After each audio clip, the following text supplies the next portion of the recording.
Hi, I'm Jules and welcome back to julesFM. What if? What if things could look different? What if I had a choice? What if I just started? Today I'm sharing my 3 biggest takeaways from my conversation with Dr. Tim Sharp, Dr. Happy, clinical psychologist, positive psychology pioneer, and someone who has spent decades studying what it actually means to live well. And thought about my takeaways from very much that what if perspective.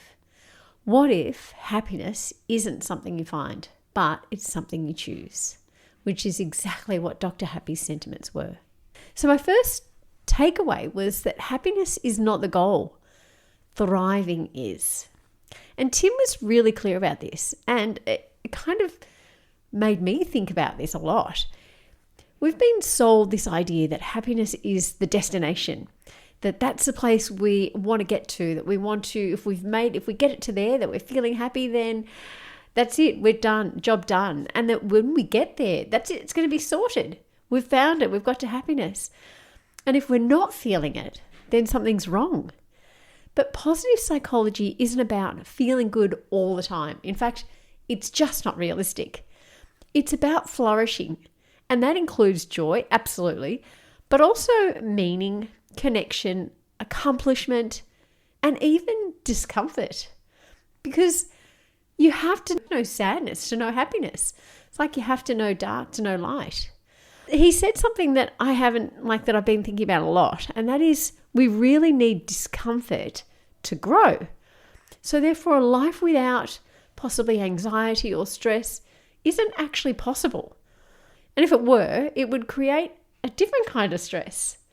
It's like I remember saying is if you lived on a deserted paradise island, it wouldn't take too long before it got boring and then you looked for something else. Like there is no ideal setup or scenario where you're happy all the time. And what if the hard seasons aren't actually evidence that something's gone wrong or that you're not where you're meant to be, but more so that evidence that something's actually shifting or you're growing and that you're evolving as a person. And I really love that thinking because it takes pressure off. It takes pressure off having to feel good. And then when you're not feeling good, it's kind of reassuring to know that this is part of the process. And in order to feel good, I have to go through this. I really liked that. My second takeaway is that you already know your strengths, that you've just been taught to discount them. And I asked Dr. Happy this in particular because I think, and so many other guests have said this as well. I remember Vicky Petrader saying we've all been blessed with these gifts, and Dr. Happy agreed that intrinsically somewhere we all know what it is we love. Even Janine Ellis said, it's the thing that you talk about all the time, or the thing that you want to do, or you look at magazines, or you look at on the internet, or you think about. We know what it is inside of us that actually makes us feel good or that sparks us. And that's the thing that I think can actually light us up and be a little indication of what our gifts are. And Tim believes we know from a really young age, like I do, that whatever energizes us and what we're naturally good at, but don't necessarily have the language for, could be actually the key to what brings us fulfillment and joy. And then, of course, we grow up in a world that measures HR scores and career prestige, and we quietly set that knowing aside and sometimes, completely forget all about it. Tim said we tend to underestimate our natural gifts precisely because they do come easily for us. And if it doesn't feel like hard work, we assume it doesn't count. Or because it comes easily to us, we think that everyone can do it because it's easy. But that's not the case. What if the thing that comes most naturally to you is actually your greatest contribution? That's pretty cool. So what if the thing we love doing the most is actually what you're meant to be doing? Or somehow contributing, doing something in that area. And I'm sure that there are people listening that still aren't quite sure necessarily what it is that is true to them. And maybe it's just because that little voice has been buried really deeply, or I don't know. I think it is possible to lose touch with that. And sometimes we get so consumed that we don't give ourselves enough time to be bored or have quiet time or reflection so that we can find what it is. But there are other practical ways where we can do that. And Tim recommended doing the VIA character strength survey if you want a starting point. It's free and it can be genuinely really illuminating because it can tell you what your strengths are, which may in turn lead to the next step. And it is something I've done and I do it with the kids at school too. So it is valuable, and sometimes it kind of feels a little bit like an objective third person seeing in you something that you may not have seen yourself. So definitely worth checking out if you're not sure what it is for you. And my third takeaway is that self-compassion is not optional. It's the absolute foundation.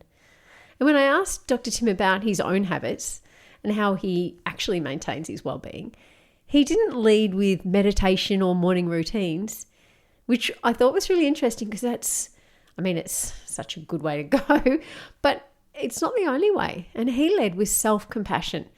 He said it's not necessarily, or it's definitely not what happens to you, but it's how you pick yourself up that matters as much as anything else. And the way you speak to yourself when things don't go right. He said it's the voice that you'd use with your best friend or a child. And I love that because I think sometimes we're our harshest critics, but I know I would never speak to anyone else or a child like that. So I'm trying really hard to be a lot more gentle. And I've got to say, I am getting better at this. I tend to be a lot more compassionate now, but it is something worth practicing. I find it's being really useful. And that's the voice we deserve because we are the most important people in our lives. And if you put your own well-being first, you actually become more capable of it.